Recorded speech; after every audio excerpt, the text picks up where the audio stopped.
तो today our topic will be correlation. देखो correlation basically क्या होता है, जब किसी एक वेरिएबल में कुछ चेंज होने से दूसरे वेरिएबल में किस तरीके से चेंज होता है और दोनों आपस में किस तरीके से कोरिलेटेड है यानी कि एसोसिएटेड होते हैं आपके, वो होता है आपका कोरिलेशन। जब हम देखते हैं रिलेशनशिप देखते हैं दो वेरिएबल्स की और वो एक दूसरे से किस तरीके से वो है जुड़ी हुई हैं और दूसरों में किस तरीके से उनमें इफेक्ट होता है आपका, ये होता है आपका कोरिलेशन। यानी कि while studying two variables at the same time, if it is found that the change in one variable is reciprocated by the corresponding change in other variable either directly और इनडायरेक्टली या फिर inversely. तो यही होते हैं आपके, जिस तरीके से दो वेरिएबल को जो हम स्टडी करते हैं या फिर उनको हम कैलकुलेट करते हैं तो उसमें एक वेरिएबल में चेंज दूसरे वेरिएबल को किस तरीके से चेंज करता है, डायरेक्टली चाहे इनडायरेक्टली, आपका वो होता है आपका कोरिलेशन के दो वेरिएबल आपस में किस तरीके से एसोसिएटेड है और कोरिलेटेड है। जैसे आप देखते हो हाइट और वेट में, जैसे जैसे हमारी हाइट बढ़ती है हो कई बार होता है कि हमारा जो वेट है वो कम होने लगता है। प्राइस एंड डिमांड का relation you all know very well, with the increase in price the demand will get decrease, कि जैसे प्राइस आपका बढ़ता है तो डिमांड आपकी कम हो जाती है और अगर प्राइस आपका कम हो जाएगा तो डिमांड आपकी बढ़ जाएगी। तो ये दोनों आपस में एसोसिएटेड हैं आपकी ये चीजें सारी की सारी। रेनफॉल होगी, रेनफॉल से वीट के ऊपर क्या प्रभाव रहता है आपका, रेनफॉल होती है तो आपके जो वीट होता है वो अच्छा होता है, तो वरना बेकार होता है, कम क्वांटिटी में होगा, इस तरीके से। तो जब दो चीजें दो वेरिएबल्स आपस में एसोसिएटेड होते हैं और किस तरीके से एसोसिएटेड होते हैं उसका जो रिलेशन आपको बताता है that is your correlation. Determine the relationship between two और more variables, already told you. अब देखो ये आपको degree and direction of the relationship between two और more than two variables. Correlation का एक फायदा होता है कि डिग्री का मतलब पॉजिटिव या नेगेटिव, किस साइड में किस चीज की किस डिग्री में कितने डिग्री तक आपके जो दो वेरिएबल्स हैं आपस में जुड़े हुए हैं, और डायरेक्शन पॉजिटिव या फिर आपका नेगेटिव, ये आपकी डायरेक्शन हो जाएंगी। जैसे कि आपको पता है जब भी चीजों के अंदर नेगेटिव रिलेशन होता है तो आपका स्लोप हमेशा डाउनवर्ड की तरफ बनता है, और जब चीजों में आपका पॉजिटिव रिलेशन होता है तो जो उसका स्लोप बनता है वो अपवर्ड की तरफ बनता है। तो ये तो हो गई डायरेक्शन। अब कितनी गहराई तक कितना डीपली वो दोनों एक दूसरे के साथ एसोसिएटेड है, ये चीज होगी आपकी डिग्री। तो कोरिलेशन दोनों चीज आपको बताता है, degree plus direction both. Two variables are said to be correlated if the change in one variable result in corresponding change in the other variable। हम दो वेरिएबल्स को तभी correlated बोलते हैं अगर एक के चेंज होने से दूसरा के अंदर भी उतना ही आपका चेंज आता है। यहाँ पर spurious correlation is one in which relationship can not be determine. स्पीरियस मतलब वही बेकार कोरिलेशन वही होता है जहां पर आप किसी भी तरीके की कोई रिलेशनशिप डिटरमाइन नहीं कर पाते हो, that will be known as your spurious correlation. अब जो कोरिलेशन एनालिसिस है ये हमें बताते हैं या फिर आइडिया देते हैं आपको वही दो वेरिएबल्स के स्टडी करने के बाद उनके बीच में कितनी डिग्री है, कितना यहाँ पर डायरेक्शन है, सेम चीज। पूरे के पूरे इस पैराग्राफ में सिर्फ दो ही चीज लिखी हुई है कि जो दो वेरिएबल्स आपस में किस तरीके से एसोसिएटेड है उनके बीच की रिलेशनशिप को बताता है हमें कोरिलेशन। कोरिलेशन आपको डिग्री और डायरेक्शन दोनों बताता है यहाँ पर, तो यही होता है आपका कोरिलेशन। अब देखो इसमें एक पूरा चार्ट दिया हुआ है क्या होता है बाइवरेट डाटा, कोरिलेशन डाटा। अब इसमें क्वेश्चन आपके कहाँ से बनते हैं, इससे इस वाले पार्ट से आपको कोई क्वेश्चन नहीं बनता है। बाइवरेट डाटा क्या होता है, मार्जिनल डिस्ट्रीब्यूशन क्या है, कंडीशनल डिस्ट्रीब्यूशन क्या है, आपको मैं सिर्फ ये इसका मीनिंग बता दूंगी कि ये क्या होता है। क्वेश्चन आपके सिलेबस में है हमारे यहाँ पर कोरिलेशन एनालिसिस। अब इसमें क्वेश्चन ये तो बहुत सिंपल सा आप देखोगे, जब मेजर ऑफ कोरिलेशन ये है इंपॉर्टेंट, यहाँ से बनते हैं आपके सारे के सारे questions. The measures of correlation, ये स्कैटर डायग्राम से नहीं, ये जो तीन है, स्पेयरमैन, आपका Karl Pearson and the coefficient of concurrent से भी बहुत कम बनता है। इन दो से आपका एक क्वेश्चन डेफिनेटली आएगा ही आएगा यहाँ से क्वेश्चन आपका। तो ये चीज अब आप ध्यान से सुनना एक एक करके। आपको दिया हुआ है पहला अब बाइवरेट डेटा। देखो बाय का मतलब ही बेसिकली हमारा टू होता है यहाँ पर, when data collected on two variables, उसी को आप बोलते हो bivariate data. They are known as bivariate data and corresponding frequency distribution derived from it, it is known as bivariate frequency distribution. दो वेरिएबल्स को आपने कलेक्ट किया तो आपका बाइवरेट डेटा हो गया, उसी के डेटा को जब हम क्या करते हैं उसका फ्रीक्वेंसी डिस्ट्रीब्यूशन वहां से ड्राइव करते हैं, वही होता है आपका बाइवरेट फ्रीक्वेंसी डिस्ट्रीब्यूशन। अब इसमें आपको बस इतना ही पता होना चाहिए कि बाइवरेट डेटा होता क्या है आपका, सिंपल। नेक्स्ट ये देखो यहाँ से पहले scope of correlation analysis. Scope क्या होते हैं आपके यहाँ पर, one of the variable may be affecting the others. Obviously बात है क्योंकि आपके दोनों वेरिएबल्स आपस में एसोसिएटेड हैं, तो एक मैंने अभी आपको बताया था कि एक के चेंज होने का मतलब है दूसरे में ही प्रोपोर्शनेट चेंज होना। आपकी हाइट, आपकी वेट, दोनों में क्या चीजें हो रही थी, यही चीजें हो रही थी कि जो आपका one of the variable may be affecting the other. Height may change होने से आपका जो वेट का वेरिएबल है वो अफेक्ट होगा, या फिर वेट में चेंज होने से आपको हो सकता है कि हाइट के, कई बार हम देखते हैं ना कि आपके जो बच्चे की जब हाइट गेन होती है यहाँ पर 6 to 7 क्लास में, जब बच्चे आते हैं या 8 क्लास में एकदम से हाइट बढ़ते हैं, तो उस टाइम पर उनका वेट यहाँ पर कम होता है क्योंकि हाइट खिंचती है उनकी वहां पर। तो वेरिएबल एक अफेक्ट कर रहा है आपके दूसरे वेरिएबल को। A correlation coefficient calculated from the data of quantity demanded and corresponding price of a tea would only reveal the degree of association between them is very high. Obviously बात है, देखो जब अब इसमें एक देखो यहाँ पर वर्ड लिखा हुआ है आपका क्वांटिटी डिमांडेड। जब किसी चीज का प्राइस बढ़ता है तो डिमांड, लॉ ऑफ डिमांड आपका क्या बोलता है कि जो बंदे की वो होती है क्वांटिटी डिमांड जो होती है उस पर फर्क पड़ता है, ना कि डिमांड पर। अब ये देखो ये बताई इसने डिग्री वाली बात। डिग्री वाली बात कैसे, मेरी बात ध्यान से सुनना।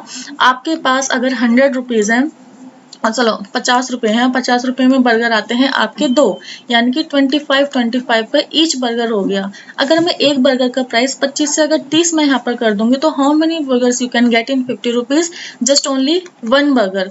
तो before that you are having two burgers in 50 rupees, but now you are able to get the only one burger in your 50 rupees. तो यहाँ पर ये चीज क्या होगी, अब क्या आप यहाँ पर क्या बर्गर खाना कोई बंदा छोड़ देगा क्या, जी नहीं। यहाँ पर आप क्या करोगे, जहां पर आप 2 बर्गर खाते थे वहां पर आप 1 बर्गर लोगे। तो डिमांड किसकी थी, बर्गर की। डिमांड बर्गर हम आज भी ले रहे हैं, तो डिमांड तो अभी भी है, लेकिन कम क्या हुई है आपकी, सिर्फ क्वांटिटी यहाँ पर डिक्रीज हुई है। तो ये चीज यहाँ पर बोली है डिग्री के मामले में कि जब प्राइस इंक्रीज होता है तो क्वांटिटी डिमांड आपकी कम होती है, क्योंकि आपकी डिमांड बर्गर की थी वो कम नहीं, उसकी क्वांटिटी, यानी कि इसने क्या बताया आपका degree of association between them is very high, क्योंकि उसकी क्वांटिटी पर बहुत ज्यादा फर्क आपका पड़ता है इस केस के अंदर। अरे चलो, it will not give us any idea about whether price is affecting demand of tea और vice versa। अब देखो यहाँ पर ये चीज बोली कि उसके डिमांड के अंदर कोई फर्क पड़ रहा है या नहीं पड़ रहा। कुछ लोग होंगे शायद उन्होंने छोड़ दिया हो, कुछ लोग होंगे जिसने नहीं छोड़ा हो। तो ये इसका एक तरीके से आप इसको एक डिमेरिट के केस में भी ले सकते हो कि ये एक्यूरेट रिजल्ट डिग्री के केस में आपको नहीं बता पाता है। आपको कितना हुआ है, कैसे हुआ है ये तो हमें पता है, लेकिन हर किसी के केस में क्या ये फॉर्मूला सेम चल रहा है आपका, वो जरूरी नहीं है ऐसा हो आपका। तो इसका मतलब क्या हुआ, अगर स्कोप में मामले में देखो तो एक वेरिएबल दूसरे वेरिएबल को इफेक्ट करता है, बिल्कुल करता है। लेकिन जो मैंने आपको पहली वाली स्लाइड में बताया था कि डिग्री और डायरेक्शन दोनों बताता है, बताता तो है, लेकिन एक्यूरेटली आप उसको नहीं ले सकते बिल्कुल भी। और अगर वो चीज चाहिए, in order to know this we need to have some additional information apart from the study of correlation. और अगर इस चीज की आपको डीपली डीपली में आपको इस चीज की इंफॉर्मेशन चाहिए, या फिर बिल्कुल एनालिसिस आपको एक्यूरेटली तरीके से करना है, तो आपको एडिशनल इंफॉर्मेशन कोरिलेशन के बजाय भी आपको दूसरी इंफॉर्मेशन आपके पास यहाँ पर होनी चाहिए।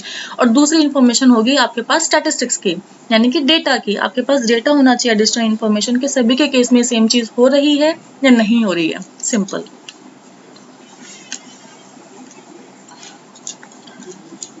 the two variables may act upon each other। अब देखो cause and effect relationship exist in case also, but it may be very difficult to find out which of the two variables is independent। मैंने आपको पिछली videos में उस classes में बताया था two types of variable, independent variable, dependent variable. Independent variable आपका जो मैंने टीचर को बोला था यहाँ पर, और डिपेंडेंट वेरिएबल आपका स्टूडेंट। चेंजेस किस में करते हो, मैनिपुलेशन आप कर सकते हो इंडिपेंडेंट वेरिएबल में। अब इसके अंदर इसने बोला है कॉज एंड इफेक्ट रिलेशन तो हुआ जो दो वेरिएबल्स आपने यहाँ पर लिए, लेकिन कोरिलेशन के केस में ये बताना मुश्किल हो जाएगा कि कौन सा वेरिएबल इंडिपेंडेंट है, किस वेरिएबल के होने या किस वेरिएबल के ना होने से आपका दूसरा वेरिएबल इफेक्ट हो रहा है यहाँ पर। तो दोनों वेरिएबल एक दूसरे को इफेक्ट तो करेंगे, लेकिन एक वेरिएबल ऐसा होता है जो ज्यादा इफेक्ट करता है आपका। Example, if we have data on price of wheat and its cost of production, यानी कि जो आप व्हीट को बना रहे हो उसमें जितना पैसा आपका लग रहा है और आपका प्राइस क्या चल रहा है आपके व्हीट का। The correlation between them may be very high because higher price of wheat में affect farmers to produce more. Obviously बात है, अगर आपका प्राइस बढ़ेगा व्हीट का तो सप्लाई ऑब्वियसली बात है बढ़ जाएगी। सप्लाई का मतलब भी क्या है, आपका प्रोडक्शन। ठीक है, बढ़ गया प्रोडक्शन आपका। यहाँ पर जितना ज्यादा प्राइस बढ़ेगा उतनी ही ज्यादा फार्मर्स यहाँ पर व्हीट को ग्रो करेंगे, प्रोड्यूस करेंगे यहाँ पर। और more production of wheat may means higher cost of production. अब देखो, जितना ज्यादा प्रोडक्शन बढ़ेगा, अब प्रोडक्शन अगर बढ़ाएंगे तो प्रोडक्शन को बढ़ाने की जो हमारी कॉस्ट है वो भी यहाँ पर बढ़ जाएगी। तो अगर यहाँ पर कॉस्ट बढ़ेगी तो कॉस्ट बढ़ने का मतलब क्या है भाई, कॉस्ट यहाँ पर बढ़ गई। अगर मैं किसी चीज को बनाने के अंदर ज्यादा पैसा लगाऊंगी तो अल्टीमेटली मेरा प्राइस भी तो यहाँ पर बढ़ गया ना, मेरा प्राइस भी बढ़ गया। अब प्राइस की वजह से ही सप्लाई बढ़ी, प्रोडक्शन बढ़ा, प्रोडक्शन की वजह से ही कॉस्ट बढ़ी और कॉस्ट की वजह से प्राइस बढ़ गया। अब इन तीनों के बीच में ना बता ही नहीं पाओगे कि कौन सा वेरिएबल किसके बढ़ने से, किसके चीजों में चेंज होने से आपकी सेकंड वेरिएबल इफेक्ट हो रहा है, क्योंकि यहाँ पर तो सारे के सारे एक दूसरे से इंटरलिंक हो गए। तो यही होता है कि टू वेरिएबल्स में एक्ट अपॉन ईच अदर, दोनों एक दूसरे के ऊपर एक्ट यहाँ पर कर सकते हैं।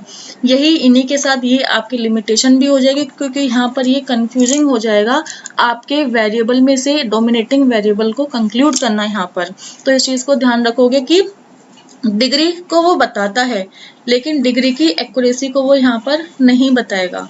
आपके दोनों वेरिएबल्स आपस में एक दूसरे के ऊपर एक्ट कर सकते हैं, तो उसके यानी कि इंडिपेंडेंट और डिपेंडेंट वेरिएबल में से कौन सा वेरिएबल इंडिपेंडेंट है उसको ढूंढना भी आपके लिए मुश्किल है, क्योंकि दोनों वेरिएबल भी एक दूसरे के ऊपर भारी पड़ सकते हैं। यहाँ पर ये व्हीट का और प्राइस का याद रखना, आपको पूरा क्लियर रहेगा ये वाली चीज। Two variables may be act upon by the outside influences. दो वेरिएबल्स एक दूसरे के ऊपर एक्ट तो कर रहे हैं, लेकिन हो सकता है कि जो इन्फ्लुएंसेस है वो कहीं बाहर से इन्फ्लुएंस हो रहे हैं वो चीजें।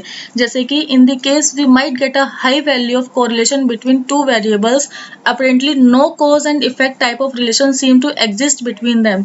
यानी कि जो दो वेरिएबल्स है उनके आपस में एक दूसरे के ऊपर कोई भी प्रभाव नहीं पड़ रहा है, कोई थर्ड पार्टी है जो उसके ऊपर वो कर रही है, इन्फ्लुएंस कर रही है उन दोनों वेरिएबल्स को।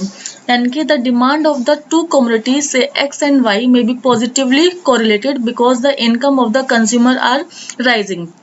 आपको पता है किसी चीज की अगर डिमांड कब बढ़ेगी, या तो उसका प्राइस कम हो जाए या फिर लोगों की इनकम बढ़ जाए, क्योंकि अब इनकम बढ़ने से लोगों की परचेजिंग पावर यहाँ पर बढ़ गई। तो पहले जिस चीज को वो कम इनकम होने की वजह से अपना मन मार देते थे, उनको परचेज नहीं करते थे, now they have the purchasing power, they can opt it.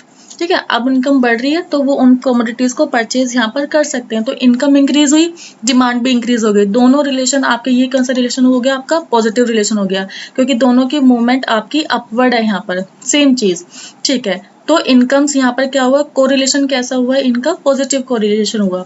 Coefficient of correlation obtain in such a situation called a spurious or nonsense correlation. इस वाले रिलेशन को, क्योंकि जो ये इनकम्स हैं ये सारे, क्योंकि हमारा लॉ बोलता है कि प्राइस और डिमांड के बीच में इनवर्स रिलेशन होता है कि अगर प्राइस बढ़ेगा तो डिमांड कम होगी, प्राइस कम होगा तो डिमांड आपकी ज्यादा होगी। तो ये रिलेशन को आप वैलिड मान के चलते हो जितने भी केस में आपके रिलेशन यहाँ पर पॉजिटिव आते हैं, क्योंकि ये आपके एक तरीके से एग्जाम्पशंस ऑफ डिमांड होते हैं यहाँ पर, कि आपके जहाँ पर रिलेशन पॉजिटिव होता है वो डिमांड के एग्जेप्शन केस होते हैं आपके। तो इस केस में जो आप कोफिशिएंट निकालोगे यहाँ पर, कोफिशिएंट ऑफ कोरिलेशन जो निकलेगा इस वाले रिलेशन के बेस पर, वो निकलेगा आपका स्पीरियस और नॉनसेंस कोरिलेशन बोलेंगे। कोरिलेशन की एक चीज और याद रखना, अगर बात सिर्फ कोरिलेशन की है तो कोरिलेशन पॉजिटिव है आपका, ठीक है, कोई दिक्कत नहीं है। लेकिन अगर इसका कोफिशिएंट की आप बात करोगे यहाँ पर, तो ये आपका कोफिशिएंट ऑफ कोरिलेशन स्पीरियस माना जाएगा, ना कि कोरिलेशन। तो ये स्टैट्स के अंदर छोटी छोटी चीजों का ध्यान रखना, क्योंकि ये रीजनिंग और असर्शन और रीजनिंग के क्वेश्चन को घुमा देंगे यहाँ से, कि तीन चीजें हुई हैं आपकी, डिग्री मिलेगी, एक्यूरेट नहीं मिलेगी। दो वेरिएबल आपस में क्या कर सकते हैं, एक दूसरे के ऊपर हैवी हो सकते हैं, एक्ट अपॉन कर सकते हैं, लेकिन उनके बीच में इंडिपेंडेंट और डिपेंडेंट वेरिएबल कौन सा है ये बताना मुश्किल है। दो वेरिएबल्स एक्ट अपॉन करेंगे, जरूरी नहीं कि वो दोनों वेरिएबल्स ही एक दूसरे के ऊपर इफेक्ट कर सकते हैं, थर्ड पार्टी भी इफेक्ट कर सकती है यहाँ पर। तो जैसे इसके बीच में डिमांड और प्राइस के बीच में थर्ड पार्टी कौन आई, आपकी इनकम आई, क्योंकि आपकी डिमांड बेसिकली इफेक्ट होती है प्राइस से, लेकिन यहाँ पर थर्ड फैक्टर आ गया आपका इनकम। इनकम की वजह से आपकी डिमांड इफेक्ट हो गई यहाँ पर, तो प्राइस का रोल आया ही नहीं यहाँ पर। तो यहाँ पर कोरिलेशन तो आपको मिल गया पॉजिटिव, लेकिन जो कोफिशिएंट निकालोगे वो आपका स्पीरियस कोरिलेशन बताएगा आपका। थर्ड चीज ये है आपकी। नेक्स्ट है आपकी A high value of the correlation coefficient may be obtained due to sheer या फिर प्योर चांस आप बोल सकते हो, sheer coincidence। यहाँ पर ये अलग सिचुएशन है आपकी, सिचुएशन ऑफ स्पीरियस कोरिलेशन, जैसे कि given the data of any two variable sorry, given the data of any two variable, one may obtain a high value of correlation coefficient when in fact they do not have any relationship। ऐसे भी chances होते हैं आपके कि आपने दो data को यहाँ पर कलेक्ट किया और जो दो डेटा हैं उनके बीच में जो कोरिलेशन कोफिशिएंट निकला है या फिर कोफिशिएंट ऑफ कोरिलेशन निकला है वो बहुत हाई निकला है, लेकिन बाद में पता चलता है कि उन दोनों के बीच में कोई रिलेशनशिप ही नहीं था। रिलेशनशिप नहीं है तो उनका फिर कोरिलेशन कैसे हुआ, और कोरिलेशन ही नहीं तो कोफिशिएंट कोरिलेशन कैसे निकाल लिया आपने। Example, a high value of correlation coefficient may be obtain between the size of a shoe and the income of a person of a locality. अब इन्होंने क्या कर लिया यहाँ से कि आपकी एक पर्सन लोकेलिटी के अंदर एक पर्सन की इनकम बढ़ी, ठीक है। अब इनकम बढ़ने से जो आपके क्या था, between the size of a shoe, यहाँ पर ये चीज, यहाँ पर देखो दोनों चीज इन्होंने क्या ले ली, अलग अलग बैकग्राउंड की, यानी कि बैकग्राउंड बोल सकते हो आप या फिर वेरिएबल बोल सकते हो, वो आपने ऐसी स्टेज के ले ली जिनके अंदर कोई भी किसी भी तरीके से वो दोनों एसोसिएटेड ही नहीं है यहाँ पर। अब जब एसोसिएटेड ही नहीं है तो इनके बीच में रिलेशन भी नहीं हुआ, इसलिए यहाँ पर बोला गया है कि अगर आप ऐसे रिलेशन लेते हो या फिर ऐसे वेरिएबल लेते हो जो आपस में एसोसिएटेड ही नहीं है, कोरिलेटेड ही नहीं है, वो रिलेशन आपका माना जाएगा स्पीरियस कोरिलेशन यहाँ पर। तो ये एक चीज ऐसी होगी हमारी इकोनॉमी में ना, कुछ चीजें इस तरीके से काम करती हैं कि जो हमारे कई बार होता है कि जैसे थर्ड आउटसाइड, थर्ड वाले ऑप्शन में आपने देखा आउटसाइड इन्फ्लुएंसेस, इन दोनों के बीच में कोई बंदा नहीं है, लेकिन एक थर्ड चीज कहीं ना कहीं ऐसी होगी जिनके बीच में एक रिलेशन यहाँ पर बना दिया। अगर मैं बोलूँ कि कई बार हम जैसे शॉपिंग करने जाते हैं, हम अपनी नीड की कोई सामान हमारी नीड की नहीं, लेकिन वहां पर अगर हमें कोई चीज मिली कि जो सेल पे है या फिर जो हमें फ्री ऑफ कॉस्ट मिल रही है या फिर कोई गिफ्ट मिल रहा है हमें, तो हम उस चीज को ले लेंगे। तो वो चीज क्या थी, थर्ड पार्टी इन्फ्लुएंस की, ना तो वो हमारे मेक लिस्ट में था, ना टू डू लिस्ट में था, ना हमारे बजट में था, बट वो चीज आई। अब वो चीज आई तो हमारे जो घर के इंग्रेडिएंट्स थे, अगर उनमें से किचन का कोई इंग्रेडिएंट्स हमें मिला तो वो हमारे इंग्रेडिएंट्स किचन का कोई आइटम आपका बढ़ गया वहां पर। तो ना तो हमारा बजट हिला, ना हमारी टू डू लिस्ट में था, लेकिन फिर भी उस थर्ड चीज जो आई उसकी प्रेजेंस आपको मिली अपने किचन के अंदर। तो वो थर्ड चीज जो आई है वो एसोसिएटेड तो आपके घर में आकर हो गई ना, लेकिन उसका रिलेशन आपके साथ नहीं था। तो ये थर्ड पार्टी इन्फ्लुएंस की वजह से आपस में कोरिलेशन तो बना आपका, लेकिन कोरिलेशन बनने का मतलब क्या है, वो पार्टी एक दूसरे के साथ फिर भी एसोसिएटेड नहीं है, इसलिए इसको बोला जाता है आपका स्पीरियस कोरिलेशन। ये एक होता ना बाय चांस या फिर कोई कोइंसिडेंस हो गया, उसकी वजह से ये चीज हो गई बस। हालांकि ऐसा कभी होता नहीं है, स्टैट्स में इसको नहीं मानते हो, बट इकोनॉमिक्स में इसको काफी हाई वेटेज दी जाती है यहाँ पर। तो ये चीज ध्यान रखना कि स्पीरियस कोरिलेशन के अंदर भी आपका यहाँ से एक ही क्वेश्चन बनेगा तो, वरना नहीं बनेगा कि क्या स्पीरियस कोरिलेशन के अंदर ही अंदर एसोसिएशन हो सकता है। जी हाँ, बिल्कुल हो सकता है। कब? सिर्फ एक शेयर कोइंसिडेंस के केस में। हालांकि डेलिब्रेटली ये चीजें कभी नहीं हो सकती, कोइंसिडेंस के अलावा बिल्कुल नहीं होंगी, ये भी याद रखना। नाउ अब यहाँ तक बताओ कोई डाउट इनमें से, क्योंकि थोड़े ट्रिकी थे।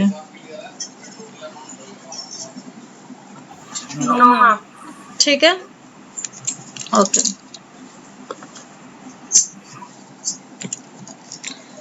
Now the next topic is your types of correlation. Basically there are three types of correlations: positive and negative correlation, linear, non-linear, degree of relationship. एक एक करके देखेंगे। First one is your positive correlation. Simple है, जब positive, मैंने आपको बता, देखो इसकी जो डायरेक्शन है वो क्या है, अपवर्ड है। मैंने आपको पहले बताया जब भी चीजों के अंदर पॉजिटिव कोरिलेशन होगा, जो आपकी डायरेक्शन रहेगी स्लोप की, वो हमेशा अपवर्ड रहेगी आपकी। जब पॉजिटिव कोरिलेशन में क्या रहेगा, आपकी टू वेरिएबल्स की वैल्यू आपकी जब सेम डायरेक्शन में जाती है, deviate in the same direction, if the increase in the value of one variable result and an average in a corresponding increase in the value of the other, यानी कि income बढ़ने से आपकी demand का बढ़ना। ठीक है, या फिर आप बोल सकते हो यहाँ पर टेस्ट के अंदर अगर आपको किसी चीज़ को कोई चीज़ आपको, या फिर बोलते हो हैबिचुअल के केस में, हैबिचुअल क्वांटिटी जैसे आपके लिक्वर हो गए यहाँ पर स्मोकिंग वगैरह जो करते हैं, या फिर हमें किसी चीज़ की हैबिट होती है, अब बेशक उसका प्राइस कितना भी चेंज हो जाए आप उसकी डिमांड में कम नहीं कर सकते।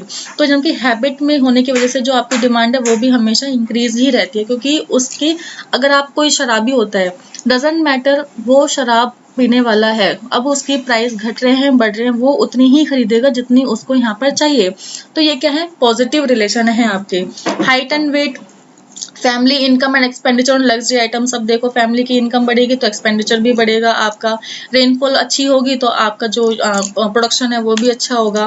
प्राइस एंड सप्लाई का भी होता है कि सप्लायर जो है आपका, जो प्रोड्यूसर है, जब प्राइस बढ़ेगा तो हम और ज़्यादा सप्लाई करेंगे, क्योंकि हमें पता है सप्लाई करने का मतलब है उस टाइम पर अपना प्रॉफिट को इंक्रीज करना।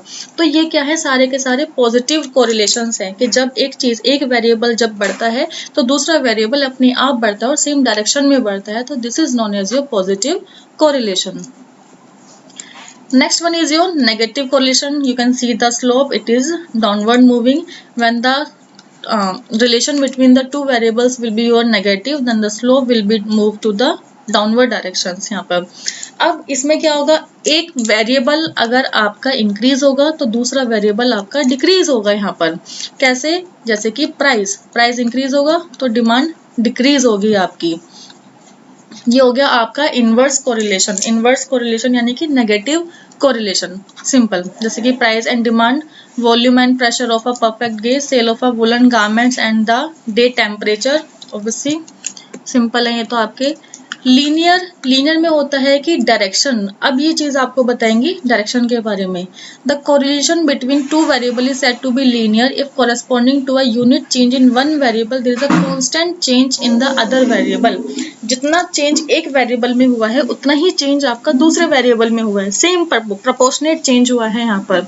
If the values of the two variable are plotted as a point on the XY plane shall get a straight line. Such phenomenon occur frequently in a physical science, but in economics and social science, we very rarely come across the data which give a straight line graph. देखो यहाँ से कोई question आपका नहीं है, but ये एक थोड़ा नॉर्मल लाइफ से जुड़ा हुआ है। तो यहाँ पर देखो साइंस के अंदर क्या बोला हुआ है कि आपको बेसिकली ये चीजें दिखेंगी, जैसे आप पीएच लेवल को टेस्ट करते हो, आप किसी चीज के बीच में रिएक्शंस को टेस्ट करते हो आप, तो वहाँ पर आपने दिखते हैं यहाँ पर कि जितने ज्यादा आप उनके रिएक्शंस पे जाओगे, जितना डीपली में जाओगे, उतने ही ज्यादा कॉन्सिक्वेंसेस आपको वहाँ से रिलेट करके मिलेंगे। भाई जिस हिसाब से आप टेस्ट करोगे उस हिसाब से आपको रिजल्ट भी मिलेंगे। लेकिन इकोनॉमी के केस में, सोशल साइंस जो आपका बोलते हो पोस्ट पॉजिटिव के केस में ऐसा नहीं होता है। क्यों नहीं होता है? क्योंकि इकोनॉमी के अंदर कोई भी चीज आपकी कभी भी सेम डायरेक्शन में नहीं हो सकती। वो इसलिए नहीं हो सकती क्योंकि हमारे यहाँ पर जो बेसिकली इंडिया के अंदर अगर बात करें तो हर एक चीज डाइवर्सिफिकेशन में है। डाइवर्सिटी इतनी ज्यादा है, लोग अलग हैं, लैंग्वेज अलग है, लोगों के रहन सहन अलग है, हर एक चीज अलग है। और यही चीज आपकी फॉरेन कंट्रीज के साथ भी है। इकोनॉमिक्स में कभी भी या फिर सोशल साइंस के अंदर कोई भी चीज आपकी एक जैसी नहीं हो सकती, क्योंकि सोशल साइंस में आपके ह्यूमंस आ जाते हैं, इकोनॉमिक्स में आपके उनका बिहेवियर आ जाता है, जो कभी भी मैच नहीं होता है आपका। ये आपका बेसिक रीजन होता है। Can you again explain the difference between the difference between science and social sciences? Social science, नहीं देखो, लीनियर कोरिलेशन आपको क्या बोलता है कि प्रोपोर्शनेट चेंज होता है। इन्होंने बोला है कि ये चीज आपकी साइंस के अंदर आप देखने को मिल सकती है, फिजिकल साइंस के अंदर की जो चेंजेस मिलते हैं वो आपको प्रोपोर्शनेट चेंज मिल सकते हैं आपके। इन्होंने गारंटी तो यहाँ पर भी नहीं दी है, इन्होंने बोला है कि अगर फ्रिक्वेंटली इन फिजिकल साइंस, यहाँ पर जो चेंजेस हैं वो आपके सिमिलर या फिर प्रोपोर्शनेट चेंज आपको देख सकते हो साइंस के अंदर। लेकिन इकोनॉमी के अंदर या फिर सोशल साइंस के अंदर आप नहीं देख सकते कांस्टेंट चेंज या फिर आपके प्रोपोर्शनेट चेंज। एक बार बताओ, अगर मैं यहीं पर ये लूँ कि प्राइस बढ़ने से डिमांड कम होती है, क्या आप ये बता सकते हो कि आपके जितना प्राइस बढ़ रहा है कि उतनी ही डिमांड कम होती है? ऐसा तो नहीं होता। हो सकता है कि प्राइस आपके इलास्टिसिटी के अंदर, आपके इकोनॉमिक्स है तो उसमें पड़ा होगा कई बार वैन द ये इन इलास्टिक के अंदर क्या होता है कि आपका जो प्राइस में चेंज होता है वो ज्यादा होता है लेकिन डिमांड के अंदर चेंज कम होता है। यहीं पर आप बोल सकते हो कि प्राइस के अंदर चेंज कम होता है लेकिन डिमांड के अंदर चेंज ज्यादा हो जाता है आपका। तो ये चीज है कि प्रोपोर्शनेट चेंज नहीं होता आपका इकोनॉमिक्स के अंदर। ये तो बात हो गई इकोनॉमी की आपकी। सोशल साइंस के अंदर आपके आ जाते हैं ह्यूमंस। बेसिकली आपके रिलेशंस, आपके यहाँ पर बिहेवियर्स एक तरीके से यहाँ पर आप कैलकुलेट कर सकते हो इनके अंदर। तो इनके अंदर भी कभी भी प्रोपोर्शनेट चेंज नहीं होता है। यही बोलता है आपका लीनियर कोरिलेशन कि एक वेरिएबल में जितना चेंज होता है उतना ही चेंज आपके दूसरे वेरिएबल में होता है। तो यहीं पर ये बात है, साइंस के अंदर ऐसा हो सकता है, फ्रिक्वेंटली में होता भी है, बट इकोनॉमिक्स और सोशल साइंस के अंदर ऐसा नहीं होता। बहुत रेयरली, बहुत रेयर चांसेस में, एक्सेप्शनल केस अगर बोल दोगे उन्हें। ठीक है।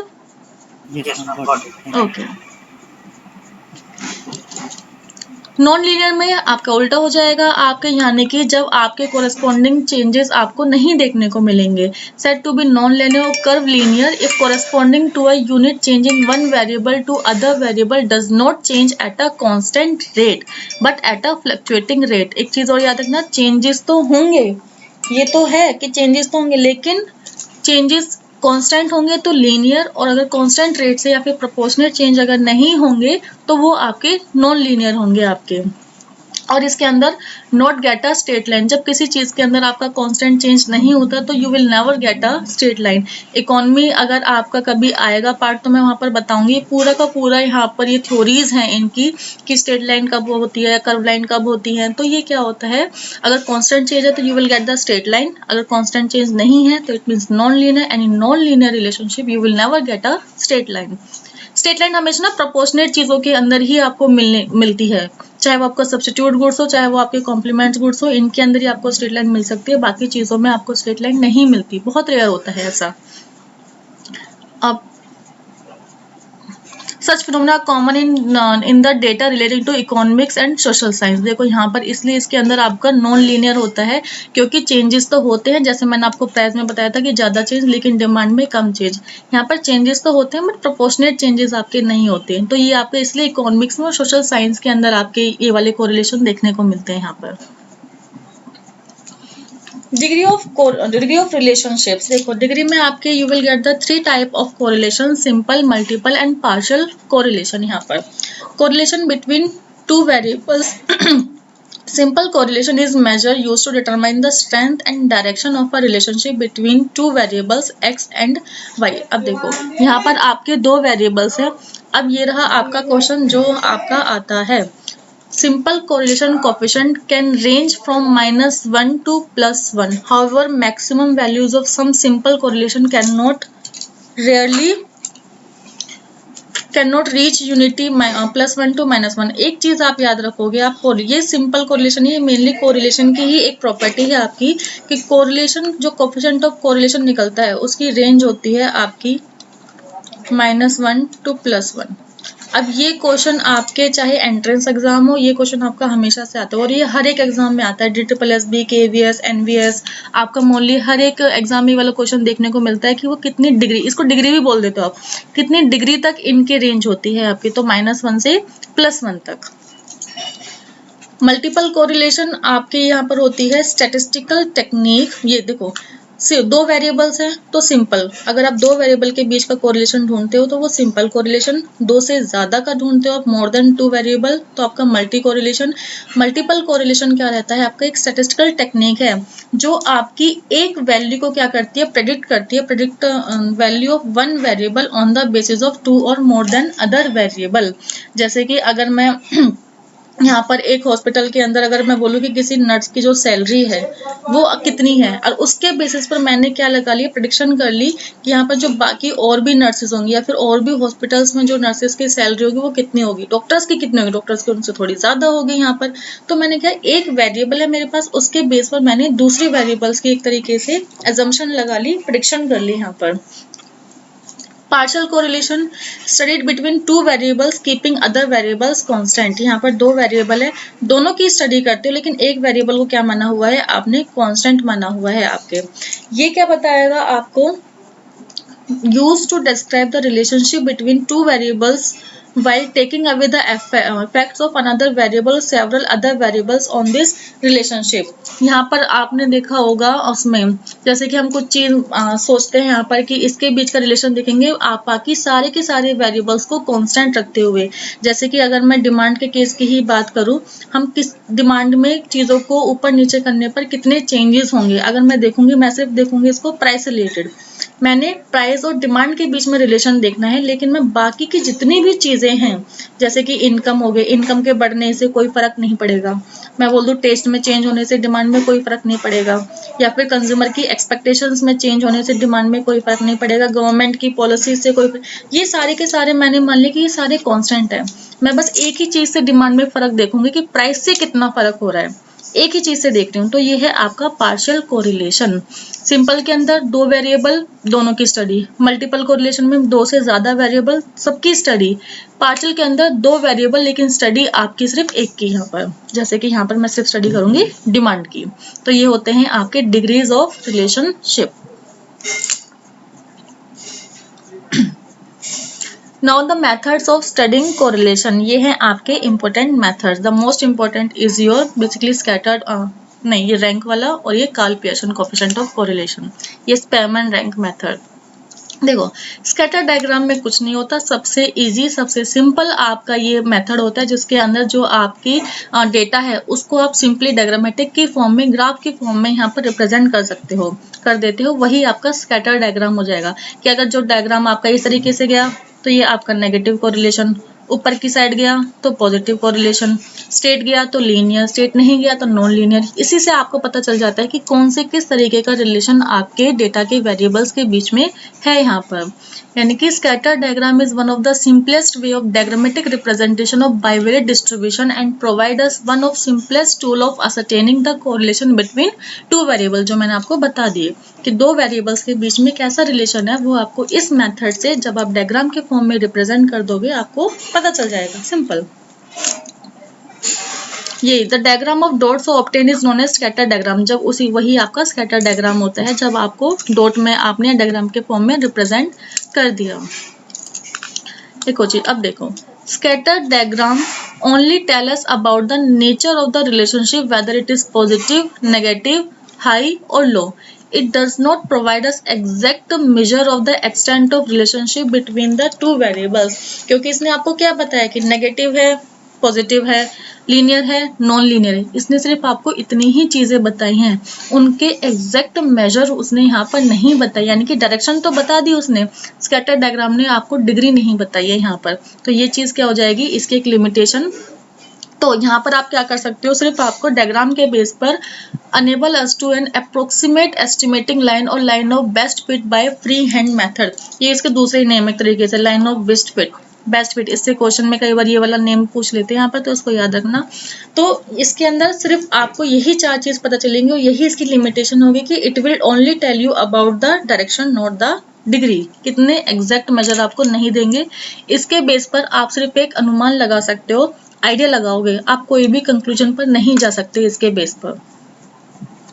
ये देखो, ये आपको यहाँ पर बताता है कि कैसे हैं, किस तरीके के डायग्राम के अकॉर्डिंग किस तरीके का रिलेशन इनके बीच में है। अगर बिल्कुल परफेक्ट है, ऊपर की साइड जा रहा है एक ही लाइन में तो पॉजिटिव, नेगेटिव जा रहा है बिल्कुल एग्जैक्ट लाइन पर तो नेगेटिव आपका। लो डिग्री कैसे बना, अगर बहुत ज्यादा स्कैटर्ड है, बहुत ज्यादा स्कैटर्ड है तो वो डिग्री क्या है आपकी लो। और यहीं पर आपका अगर जो स्कैटर्डनेस है वो थोड़ी कम है आपकी, तो ये हो जाएगा low degree of negative correlation. ये सिंपली है आपके high degree, no relation, correlation. ये देखना, अब इसके अंदर से क्वेश्चन कौन कौन से आते हैं वो मैं आपको डायरेक्ट बताऊंगी, और डायरेक्ट क्वेश्चन वही चीजें आएंगे। एक तो कार्ल पियर्सन, ये जो कोएफिशिएंट ऑफ कोरिलेशन मेथड है किसने दिया, कार्ल पियर्सन ने दिया। और जो ये ईयर है आपका, इसके ही केस में एक ईयर का क्वेश्चन आया है पहले, बाकी किसी भी केस में ईयर का क्वेश्चन यहाँ पर नहीं आया। तो इसके चांसेस हैं आपके ईयर का भी याद रखोगे।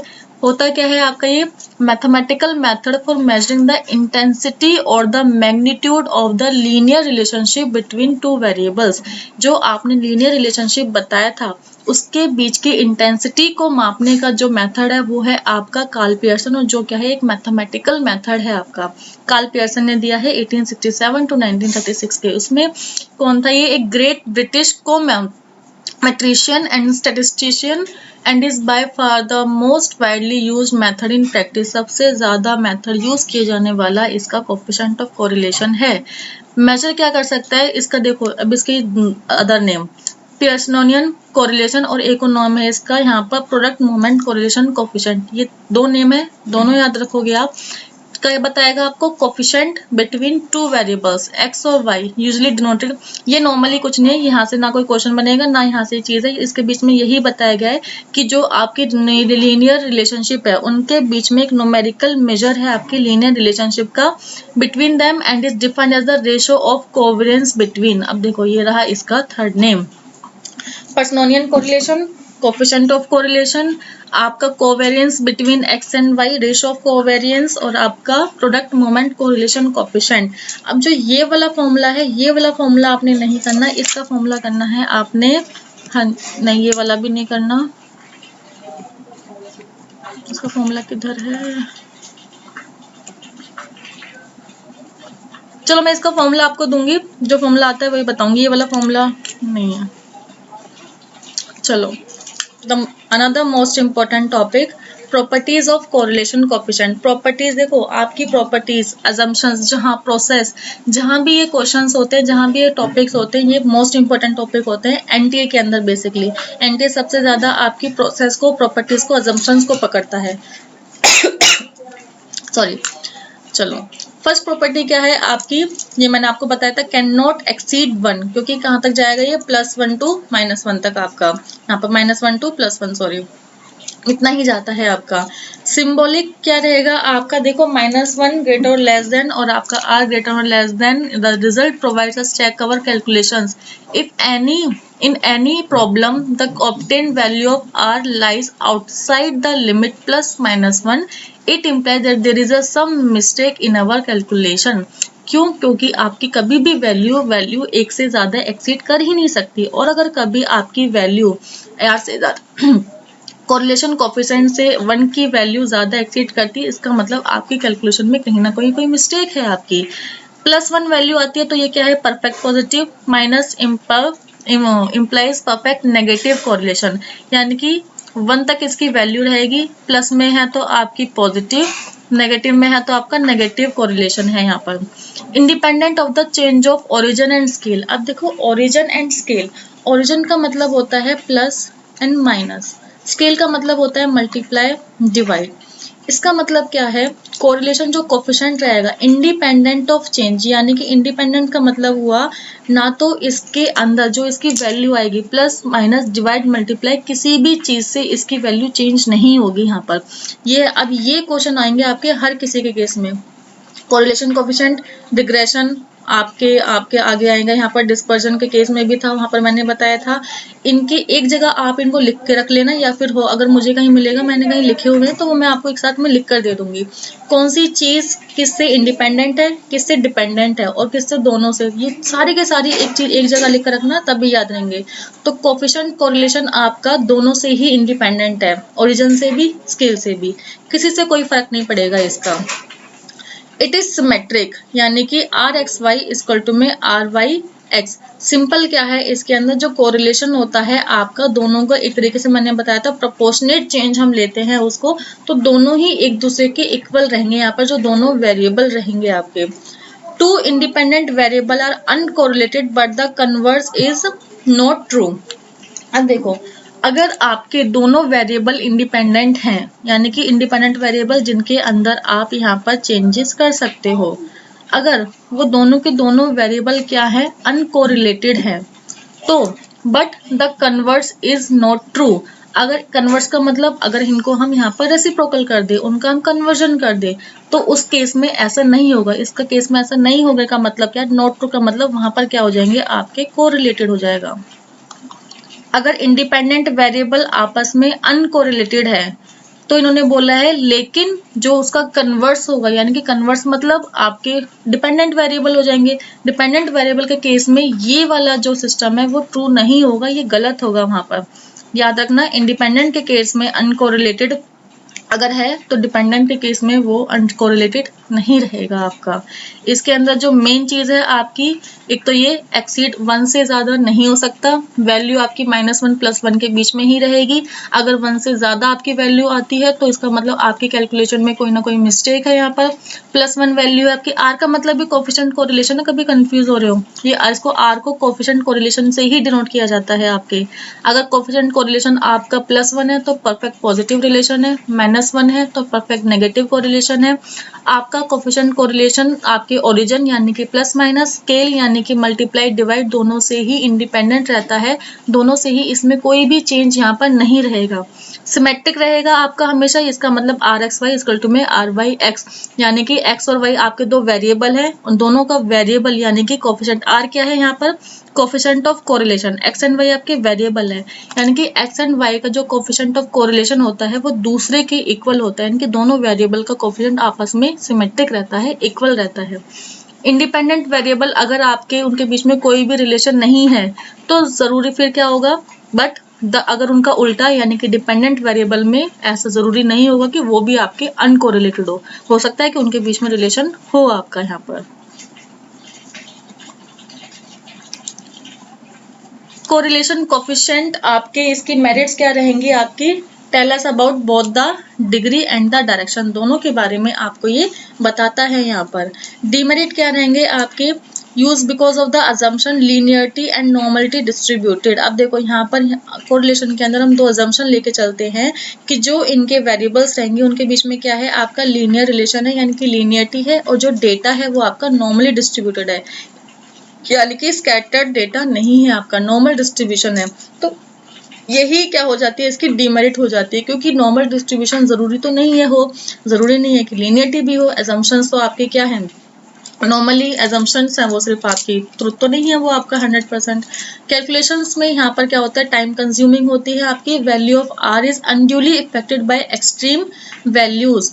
अब देखो एक्सट्रीम वैल्यूज यानी कि अगर आपको जो आपका डेटा है वो डिग्री भी बताएगा, डायरेक्शन भी बताएगा, दोनों चीज बता रहा है, तो इसका मतलब आपकी जो वैल्यूज है यहाँ पर, अगर आप डेटा आपका बहुत ज्यादा होगा तो आपका कोफिशिएंट भी वहां से इफेक्ट होगा। R मतलब आपका कोफिशिएंट ऑफ कोरिलेशन, तो अगर डेटा आपका ज्यादा है, वैल्यूज ज्यादा आएंगे तो आपका डेटा भी यानी कि R भी आपका इफेक्ट होगा ही होगा वहां से। इट कैन ओनली बी, ये तो पूरा स्टैटिस्टिक्स है आपका कि आपके सिर्फ क्वांटिटेटिव डेटा के अंदर ही आप इसको यूज कर सकते हो। यहाँ पर ये आपको बता दिया मैंने कि +1 है तो पॉजिटिव कोरिलेशन, नेगेटिव कोरिलेशन अगर -1 है तो 0 है तो अनकोरिलेटेड आपका। इनकी वैल्यू -1 +1 से -1 तक ही रहेंगी आपकी, और अगर वैल्यू 1 से ज्यादा जाती है तो इसका मतलब जो आपके कैलकुलेशंस के अंदर कोई ना कोई मिस्टेक आपकी हुई है यहाँ पर। If you like this video, then don't forget to like, comment, share and subscribe my channel Bright Aspirants.